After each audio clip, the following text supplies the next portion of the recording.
Here we're going to figure out some things that happen for something flying at earthbound speeds. Relativity for a fighter jet.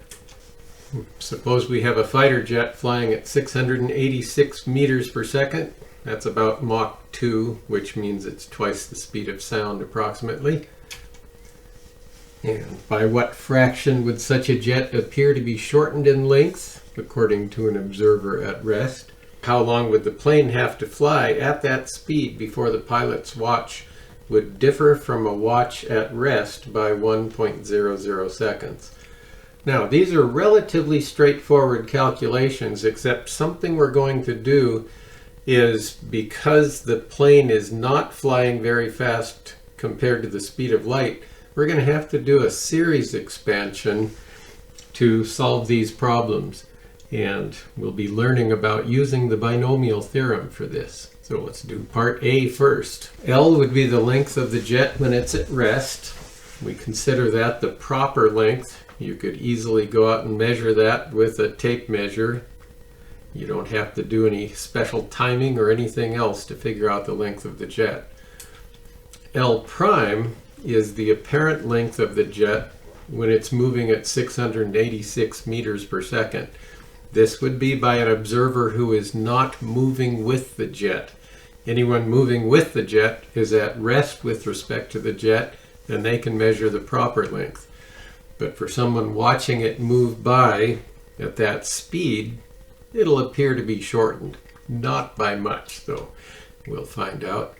And that L prime is going to be the rest length, or the proper length, divided by gamma. Gamma is 1 over the square root of 1 minus v squared over c squared. So this is asking by what fraction would such a jet appear to be shortened, and we have to be careful that we understand what that means. The actual apparent change in length is going to be L minus L prime, the rest length minus the apparently shortened length because of its motion. L minus L prime over L is the fractional change in length. That's going to end up being dimensionless when we get done with this.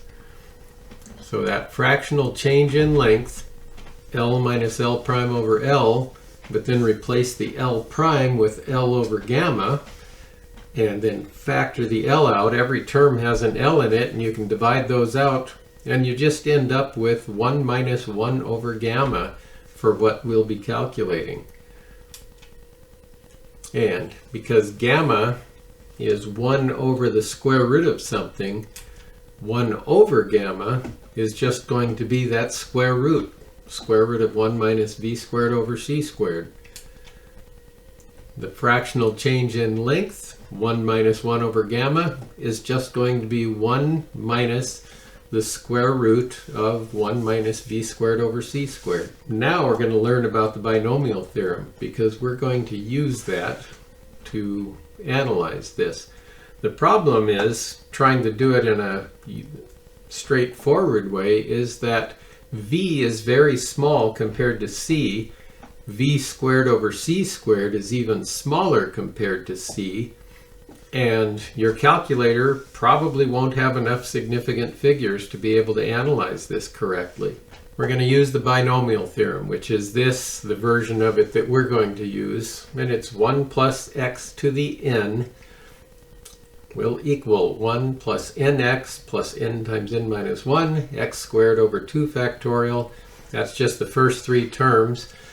The next term would be n times n minus 1 times n minus 2 times x cubed over 3 factorial, but we won't need that. In fact, you'll see that we don't even need the third term in the series, the one that's over 2 factorial.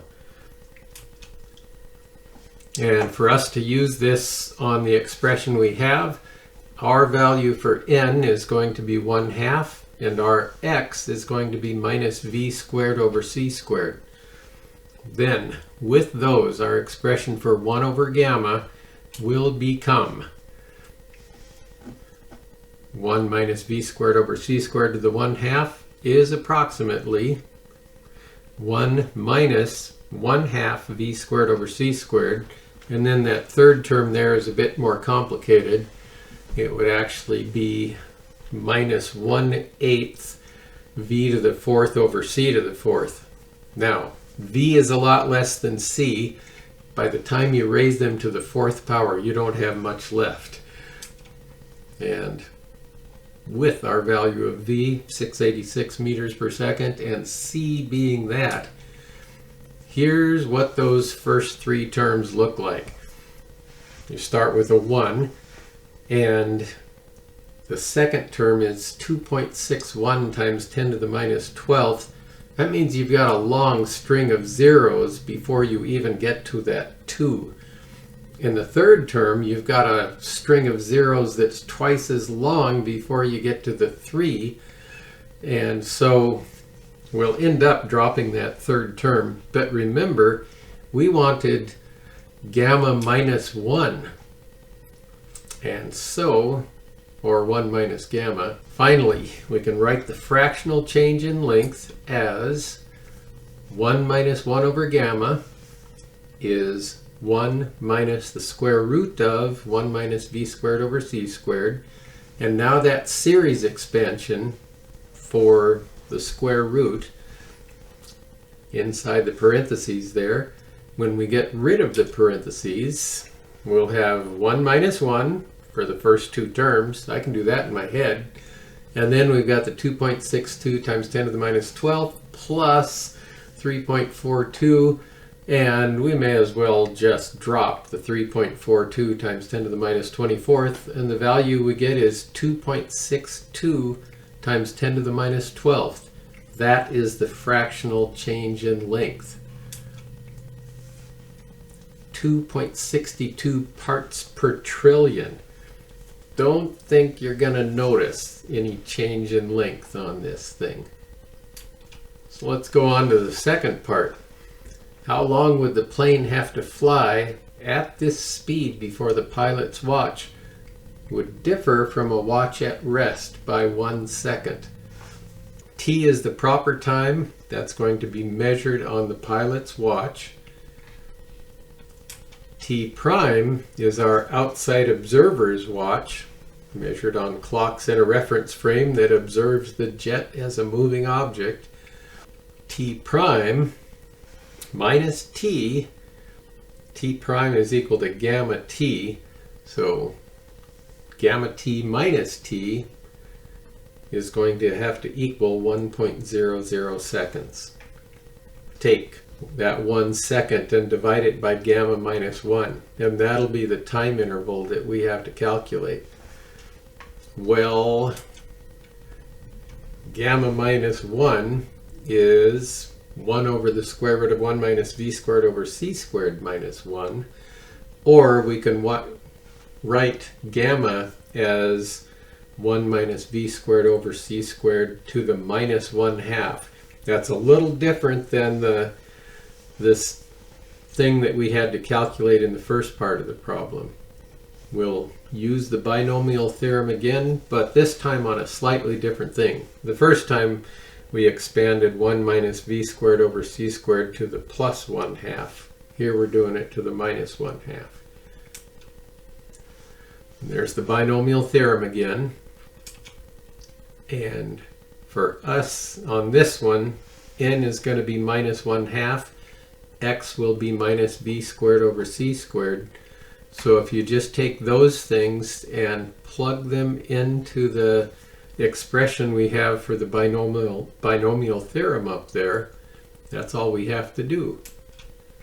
For a first go at the first three terms in there, we'd have our first term is 1. Our second term is minus 1/2 times minus v squared over c squared.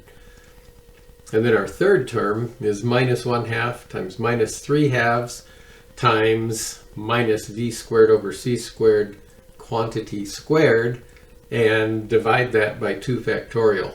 Then you can simplify this a little bit just by that second term has 2 negatives.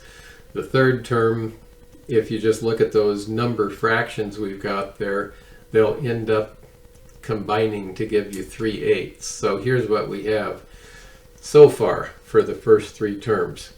And again, we're going to simplify this.